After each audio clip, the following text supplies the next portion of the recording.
This is Math 1710, Section 6.3 on hyperbolas, where a hyperbola is the set of all points in a plane so that the absolute value of the difference of the distances between two fixed points, which are called foci, is a constant value.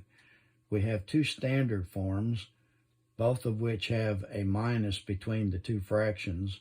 In one case, the x squared comes first, and in the other case, the y squared comes first. So I'm going to do an example where I'm going to graph. This is example 1. I'm going to graph x squared over 25 minus y squared over 49. So my second fraction has the value of b. B squared is 49, b is 7. And this one's a squared is 25, and a is 5.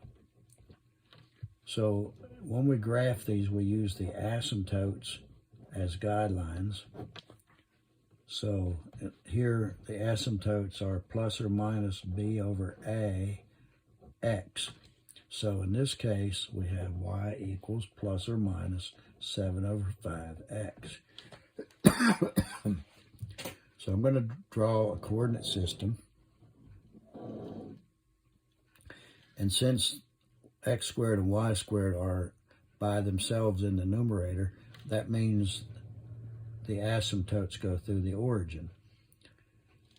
This 7 over 5 is your rise over run number. So you can go up 7, to the right 5, which will put me right there. Go up 7 and to the left 5, put me right there. Go down 7 to the left 5, puts me there. To the right, or down 7 and to the right 5, puts me right there. So I'm going to draw dotted lines through these 3 points, which is one of my asymptotes, and then my other asymptote will go this way. The asymptotes are used to separate the branches, which is how you graph a hyperbola. It turns out to be 2 branches. Since the larger number is in the denominators under the y, that means the branches are vertical like the y-axis. So here will be this will be one vertex of the branch on this side, and this will be the vertex of the branch on this side. My foci are determined by calculating c using the formula c squared equals a squared plus b squared. So c squared equals 25 plus 49, which is 74. So c is the square root of 74, which is 8.6. So come out here, 6, 7, 8, 9, 8.6 would be right there. So there's one focus. Go over this side, 6, 7, 8, 9, and there's the other focus. So the branches come down like this, through that vertex on that side, and through this vertex on this side. And so that completes the graph. My other example, example 2, is to graph a hyperbola that does not go through the origin. So in my numerator, I have y plus 2 squared over 9 minus x plus 3 parentheses squared over 4. So this time, b squared is 4, so b is 2. A squared is 9, So A is 3.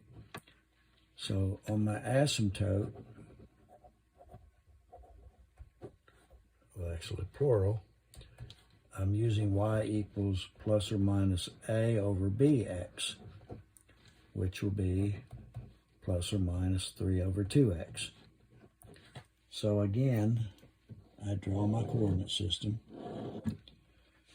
But instead of starting at the origin, my center is the opposite of what's inside the parentheses with the x, which is negative 3.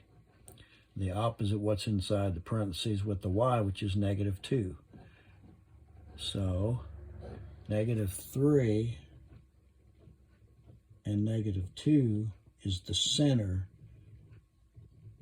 where the two asymptotes go through. So here we have 3 over 2.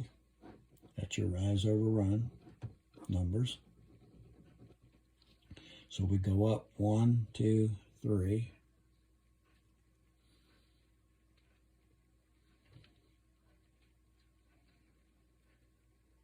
And to the right, 2, 1, 2.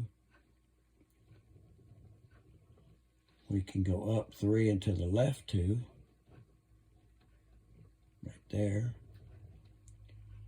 We can go down 3 to the right 2 to get this point, and down 3 and to the left 2 to get this point. So I draw my asymptotes through these points. So my dotted lines do not go through the origin.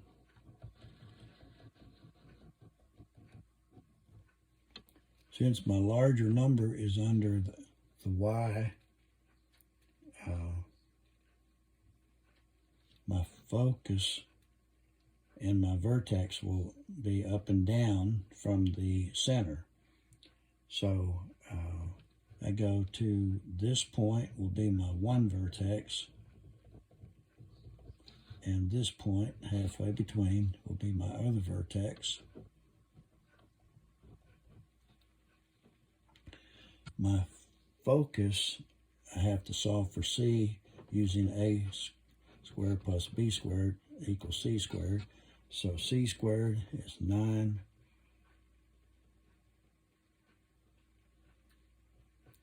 plus 4. C squared is 13, and c is the square root of 13, which is 3.6. So I go down 1, 2, 3.6 and up 1, 2, 3.6, and there's one focus, and here's the other focus. So my branches go down this way.